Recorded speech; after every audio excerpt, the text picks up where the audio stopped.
E aí, pessoal, tudo beleza? Hoje, gravação aqui para vocês da resolução da questão número 11 da nossa apostila, que tem mais de 400 questões de biologia que já caíram no Enem. Essa mega revisão que a gente está fazendo através de exercícios.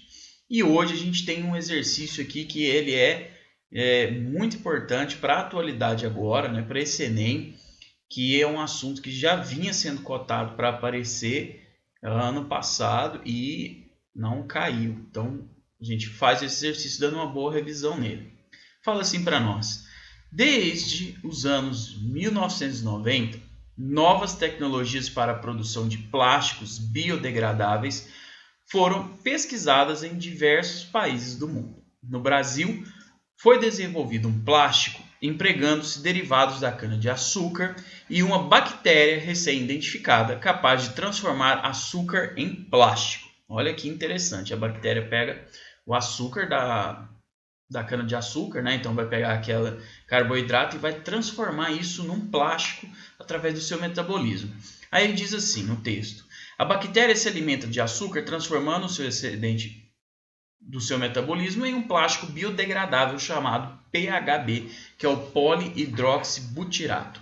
Sua vantagem é que, ao ser descartado, o bioplástico ele é degradado por micro-organismos existentes no solo em no máximo 1 ano, ao contrário dos plásticos de origem petroquímica que geram resíduos que demoram mais de 200 anos para se degradar. Então ele é uma questão que está falando para nós essencialmente sobre a questão do plástico e a questão da geração de resíduos sólidos, o problema do lixo, que hoje é algo que afeta em todos os países do mundo. Alguns já têm tecnologias melhores para tratamento do lixo, para reciclagem, mas aqui no Brasil nós ainda estamos muito distantes dessa realidade. E então surge uma possibilidade de criar um plástico que ele seja biodegradável, desde que ele seja origem, como foi demonstrado aqui nessa pesquisa, que é o bioplástico. Aquele plástico que a gente tem da origem do petróleo, ele não é biodegradável, ele demora muito tempo e ele se acumula então no ambiente, onde fica no lixão, no aterro sanitário, etc. Então, a questão vem trazer uma perspectiva em relação à questão do lixo, a questão do dimensionamento da quantidade de lixo que se produz, devido à questão dos plásticos principalmente, e uma alternativa que surge para que isso seja então melhorado no meio ambiente. Aí faz a seguinte pergunta para nós: a nova tecnologia apresentada no texto tem como consequência, qual que é a consequência de pegar o plástico que é produzido através de uma maneira biológica que seja biodegradável, qual que é a consequência quando a gente substitui esse plástico de origem petroquímica por esse plástico de origem biológica.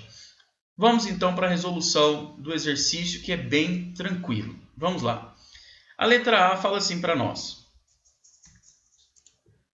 a diminuição da matéria orgânica nos aterros e do mau cheiro nos lixos. Será que essa é a consequência que se espera quando se substitui o plástico de origem biológica? Vou substituir esse plástico plástico de origem petroquímica por um plástico de origem biológica. A gente espera que vai ter diminuição da matéria orgânica nos aterros e do mau cheiro nos lixões? Não, porque essa matéria orgânica não é proveniente do plástico. Essa matéria orgânica que se refere aqui, que a gente encontra no lixo, é referente ao resto de alimentos, folhas, galhos, que são coletados. Então, principalmente o resto de comida, pessoal, que é tão desperdiçado e jogado fora. A letra A fala sobre isso. E quando a gente troca um tipo de plástico pelo outro, a gente não vai ter um impacto nesse setor, infelizmente. Então, a letra A a gente sabe que não pode ser o que a gente espera. A letra B fala que espera-se, no caso aqui, a consequência é a ampliação do uso de recursos não renováveis, especialmente os plásticos. Ora, se eu estou propondo o aumento da quantidade de plástico biodegradável, então eu não vou ampliar o uso de recursos não renováveis. O que é esses recursos não renováveis que ele está falando aqui? O petróleo. Se eu vou, a partir de um certo tempo, começar a substituir o plástico de origem de petróleo por um plástico de origem biológica, biodegradável, então eu não vou ampliar o uso de recursos não renováveis, muito pelo contrário, eu vou diminuir o uso, porque eu não vou usar mais esse petróleo para a produção dos plásticos. Tá? Então a letra B também tem uma ideia que não é coerente com aquilo que a gente está procurando. A letra C fala que a consequência será a diminuição do metabolismo de bactérias decompositoras presentes no solo. Bom, se eu estou jogando fora agora esse plástico, esse bioplástico, e o que acontece é que essas bactérias vão degradar, ou seja, essas bactérias do solo vão usar o bioplástico como fonte de alimento, então eu não vou diminuir o metabolismo. Essas bactérias vão ter um metabolismo aumentado, porque elas vão ter mais matéria para ser decomposta. Então a letra C também não representa a consequência do que a gente está procurando. A letra D vem e fala para nós o seguinte, que a consequência será a substituição de recursos não renováveis por renováveis para fabricar plásticos. Ora, é exatamente isso. Eu vou diminuir a dependência do petróleo, que é um recurso não renovável, para poder utilizar aquilo que é renovável, como é a questão da cana-de-açúcar, como foi colocado aí no texto. Então, desde que eu tenha a produção de açúcar, que pode ser de outras fontes, como é o caso pode ser da batata, da beterraba, do milho ou da cana-de-açúcar, como a gente tem aqui no Brasil, eu vou conseguir produzir esse plástico. Então, eu vou diminuir a dependência do petróleo, que é um não renovável. E exatamente essa é a resposta. A gente fica com a letra D como correta. E a letra E falava assim, o lançamento no meio ambiente de produtos plásticos inertes em relação ao ciclo da matéria. Então, o que acontece? Fala aqui, quando eu jogar o bioplástico, eu vou ter consequência o lançamento no meio ambiente de produtos plásticos inertes. O que é um plástico inerte?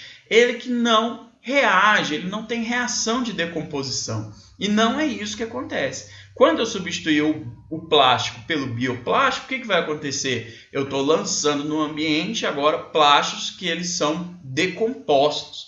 Então eles não são inertes mais, eles não vão demorar séculos para se decompor, como o texto do exercício fala que a gente deve aguardar 1 ano para decomposição. Então o item está errado. Beleza, pessoal? Mais uma questão aí finalizada. Fechou? Um abraço para vocês, espero vocês na questão número 12. E até lá. Tchau, tchau.